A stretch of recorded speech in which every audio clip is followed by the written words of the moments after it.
Nah, pengukuran aset adalah jumlah rupiah yang diletakkan pada aset yang dimiliki dan akan dijadikan dapat dan untuk mengikuti aliran bisnis aset tersebut.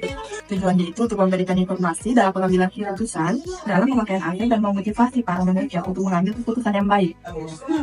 Mengapa sih perusahaan perlu mengumpulkan dan menggunakan aset? Ada berapa nih tujuan mengapa suatu perusahaan perlu melakukan pengukuran dan pengendalian suatu aset? Yang pertama, memberikan informasi untuk mengambil suatu keputusan. Yang kedua, mengukur kinerja unit bisnis sebagai suatu entitas ekonomi.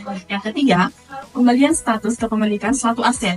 Yang keempat, menginventarisasi kekayaan dan masa pakai aset yang dimiliki.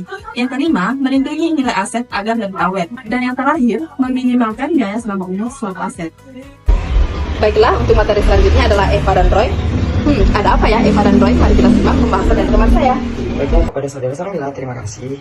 Teman-teman pasti penasaran kan dengan materi Eva dan Roy? Baiklah, untuk memahami tentang materi ini, kalian tetap stay di sini dan tetap menonton ya. Saya akan menjelaskan mengenai pembahasan tentang Eva atau Economic Value Added and Roy atau Return on Investment yang melibatkan pemahaman konsep dasar masing-masing. Bagaimana cara menghitung serta yang diperoleh? Berikut penjelasannya. Eva merupakan ukuran kinerja keuangan yang menunjukkan nilai tambah yang dihasilkan oleh perusahaan setelah memperhitungkan biaya modal.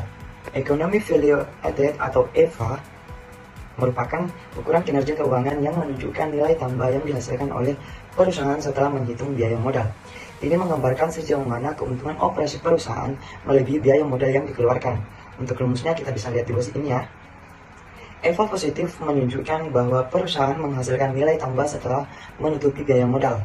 EVA negatif menunjukkan bahwa perusahaan tidak menghasilkan nilai tambah yang cukup untuk menutupi biaya modal. Di mana NOPAT atau Net Operating Profit After Tax yang merupakan laba operasional bersih setelah pajak, sedangkan WACC Weighted Average Cost of Capital merupakan rata-rata tertimbang biaya modal. Nah, yang terakhir Capital Employed merupakan total modal yang digunakan perusahaan. Selanjutnya kita memasuki pembahasan mengenai Return on Investment atau ROI. Dari ROI sendiri merupakan rasio keuangan yang digunakan untuk mengukur efisiensi investasi dengan membandingkan laba yang dihasilkan dengan biaya investasi yang dikeluarkan. ROI sering digunakan untuk mengevaluasi profitabilitas atau efektivitas investasi tertentu. Untuk rumusnya kita lihat di sini ya. Nah, di mana net profit atau laba bersih yang diperoleh dari investasi, sedangkan cost of investment merupakan biaya yang dikeluarkan untuk investasi. Selanjutnya, perbedaan utama dari kedua poin yaitu EVA dan ROI, di mana dari fokus pengukuran, EVA lebih fokus pada penciptaan nilai setelah memperhitungkan biaya modal, sedangkan ROI lebih fokus pada efisiensi investasi dalam menghasilkan laba. Selanjutnya, kompleksitas, di mana EVA lebih kompleks karena melibatkan perhitungan NOPAT dan WACC, sedangkan ROI lebih sederhana dan hanya melibatkan laba bersih dan biaya investasi.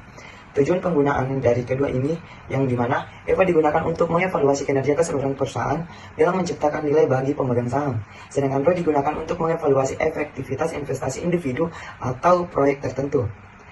Nah teman-teman, itulah pembahasan dari materi EVA dan ROI. Itulah materi pembahasan dari kami berdua. Semoga bermanfaat. Terima kasih yang udah nonton sampai habis. Assalamualaikum warahmatullahi wabarakatuh.